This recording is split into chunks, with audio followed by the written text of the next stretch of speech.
Welcome back, everybody, to our Heroes Work Here, the RN Experience podcast. I have another guest with us this week. I'm Catherine Ibarra, one of the clinical education directors, and my guest this week is Bailey Scalise. Bailey, would you like to introduce yourself? Hi, I'm Bailey Scalise. I normally work in cardiac, medical, and surgical PCU at Banner University, Phoenix.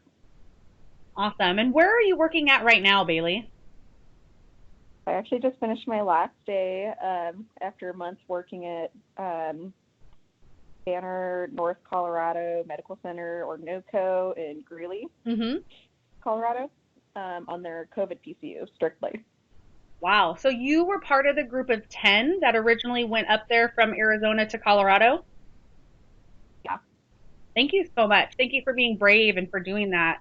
And I really wanted to pick your brain today and just kind of share with other RNs and people across the system what you've seen, the difference from Arizona to Colorado. Are you able to kind of describe the unit you worked on and how it functioned?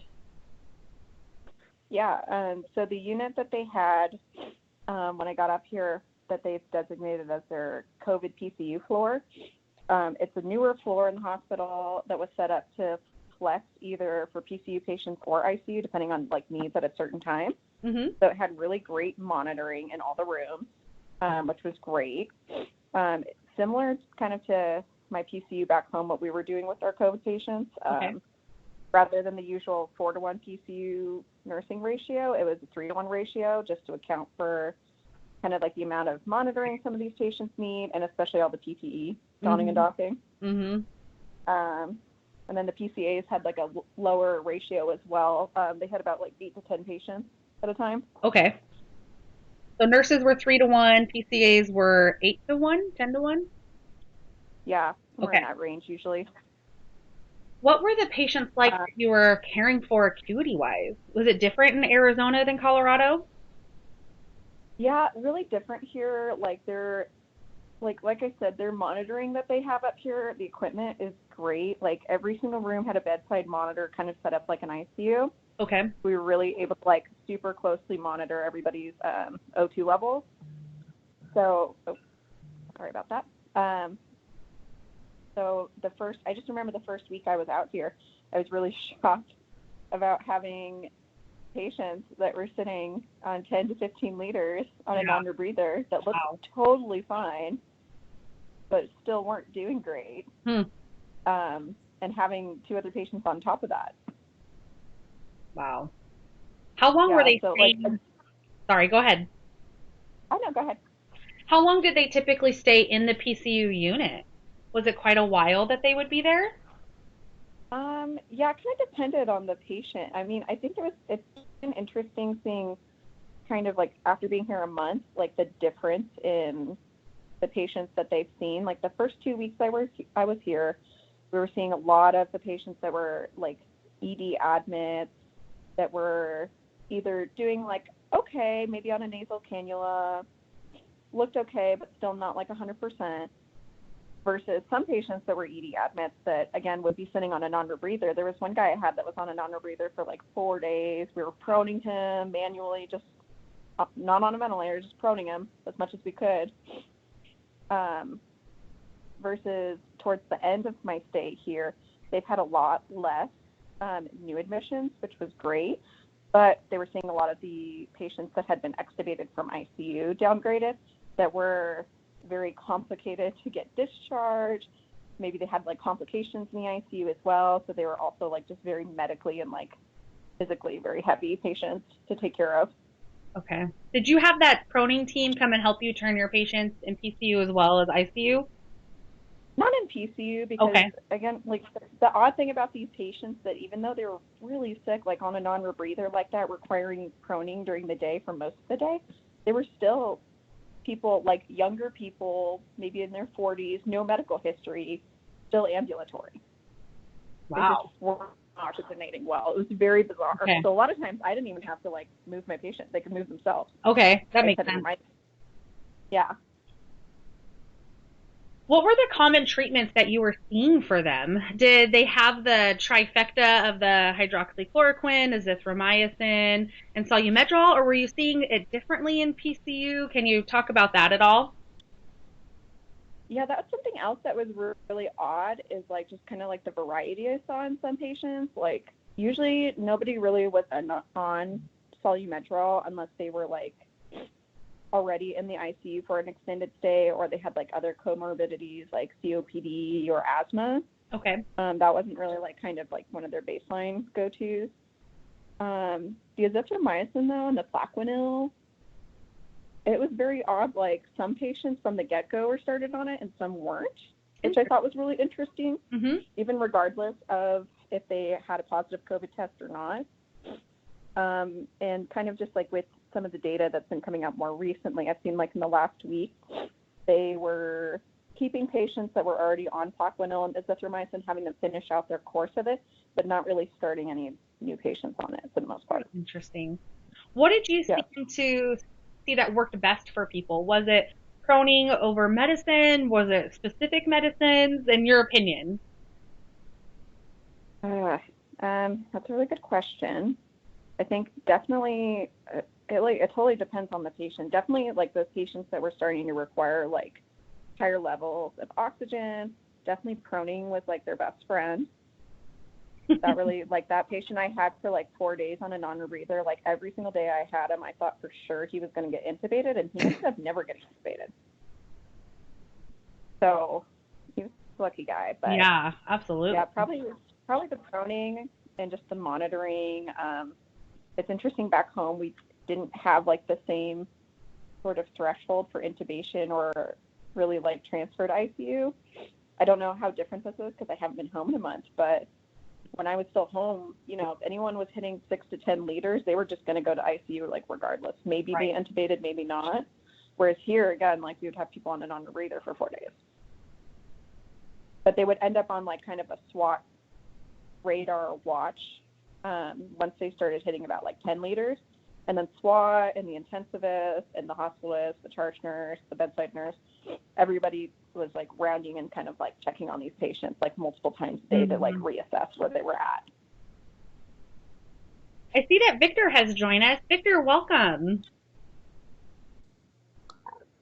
Hello. Hello. We are recording our podcast, and Bailey's been doing such a great job giving us a rundown. Are you ready to share your experience and what you've seen in Colorado? As much as possible, sure. So, Victor, why don't you give us a little intro of who you are, where you normally work, and how did you end up in Colorado? Well, my name is Victor Vela. I'm a nurse on the PCU unit at Benner University Medical Center, mainly the surgical floor. Okay. So 10 and 11.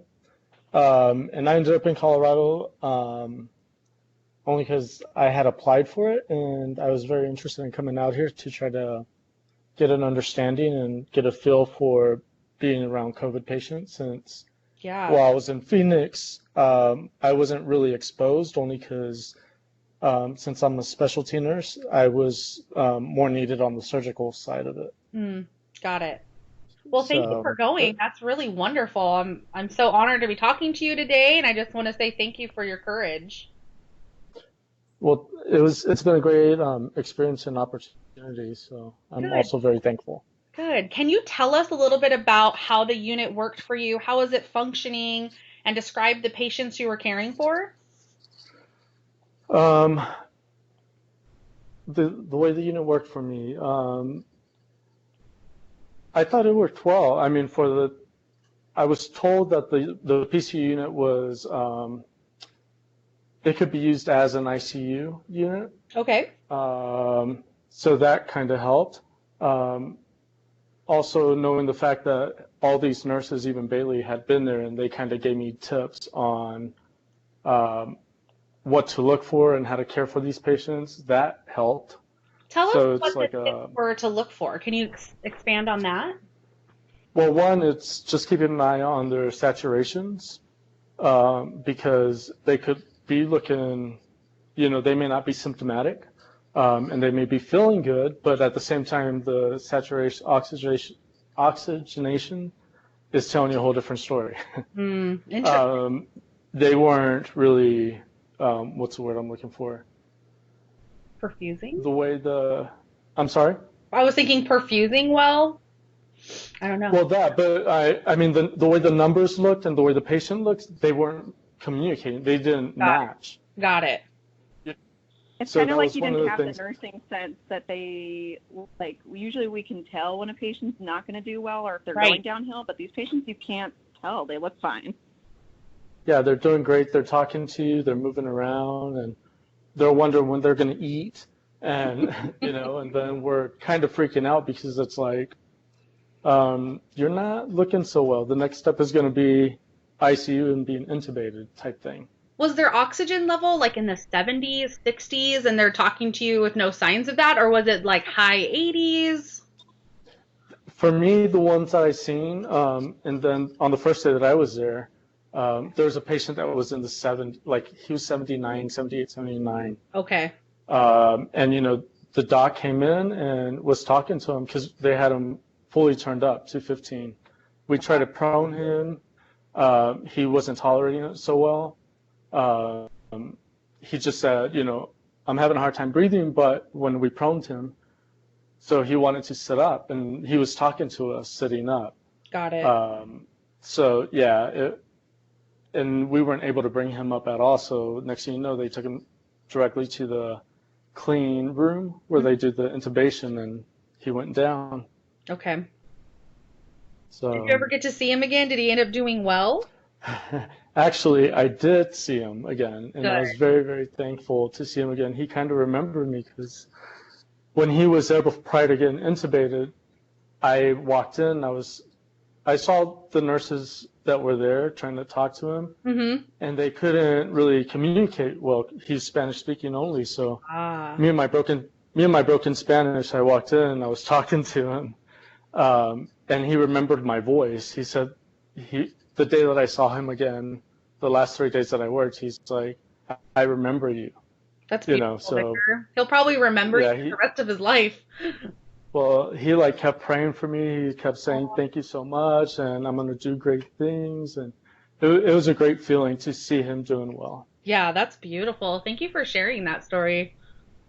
How long did you find that the patients were typically staying on the unit with you? Would you come in and see them a week later, 2 weeks later? Would they get discharged home pretty quickly if they were okay? In my experience, I took care of the same group of patients my first week here, and then the second week they were still there. Okay. One they couldn't leave because in order to get to a rehab place, they need two negatives. Okay. And these patients weren't coming up negative, so they were there, and they were still requiring a higher level of care type thing. Gotcha.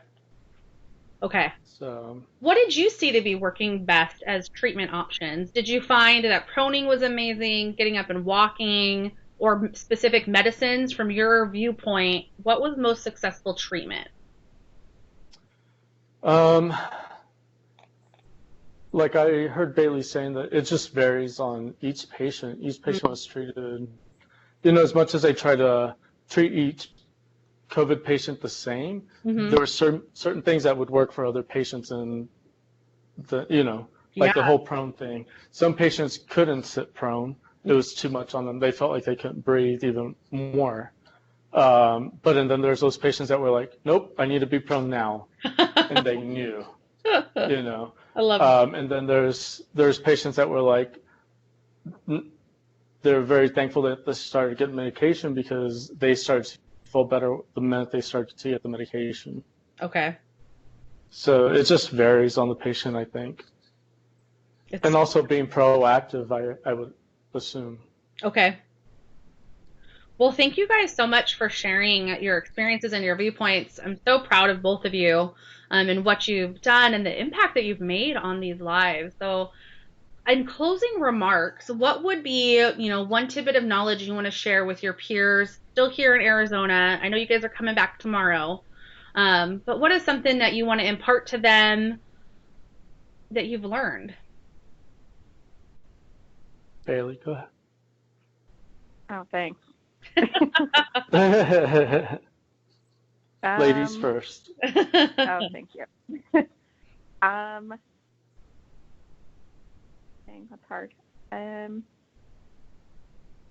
Yeah, I think what I've probably learned after being here like an entire month and seeing, starting from patients that just got diagnosed with COVID to patients that are now after their ICU stay and like recovering, is you just have to be like open-minded and willing to learn, because like the things I learned maybe like the first 2 weeks I was here were helpful in the last 2 weeks, but then we were kind of dealing with some different complicated problems in terms of getting patients discharged and getting patients recovered from the vent, and monitoring those patients like a little bit differently than I originally was. So yeah, and just staying on top of, like researching all this new information that we're getting out there in the world, from different scientists. I've been trying to like stay on top of that on my days off and just talking to different physicians too. That way that we're all kind of like on the same page in terms of treatment plans and monitoring and taking care of these patients. Because I feel like we're learning something new every day. Staying agile and staying up to date. I love that. Victor, how about you? For me, I would say, one, it's learning to depend on one another as a team to work together. Only because, I mean, there's been times that we literally had to like rush in to a patient's room without, being fully gowned, just because it was we needed to react now type thing. So that was a scary part of it. But also just making sure that you have your team there ready to help out. This entire thing has like changed. First coming in, like I was still wanting to play by the way I was taught and the things that I look for as to a regular patient. And listening to these nurses that were experienced nurses for this COVID virus stuff, like I kept saying, no, it seems like a regular patient. Like I literally had to like push all that aside and add and listen. So listen to the people that have been experienced and exposed to it prior to me being there. But I think the main thing for me is I've learned so much, and life is so short, and yeah, it's changed my way of thinking and totally opened my eyes to, great people, everyone working together as a team and just trying to figure out how to take the next step or how to figure out how to come back the next day. That's beautiful. Thank you for sharing that. And thank you guys again. You really, truly are heroes. We're so proud of you at Banner Health, flying from Arizona to Colorado and taking care of patients across the Banner system. You really fill my heart with pride. And I'm so thankful for each of you. And thank you for this interview today. I hope you guys have a great day. And FYI, I'm also very thankful for the hotel room that we stayed in. They were very, very great. That's awesome. Good. The management and everyone that worked here were like, anything we needed, they were there for us. And I mean, just people that we have met, and these people here have been great. Yeah, and thank you to the staff too here up in Greeley at this hospital. Like they're incredible, like the things they're doing and how resourceful they are. Like they're just saving so many lives at this hospital. It's incredible. They are. Town of Greeley, yes. We love you. We thank you. I am very grateful for the Greeley nurses and staff, period. That's beautiful. Yep. They were amazing. We'll see you back home next week. Yep. Sounds good. Safe travels. Bye. Thank you.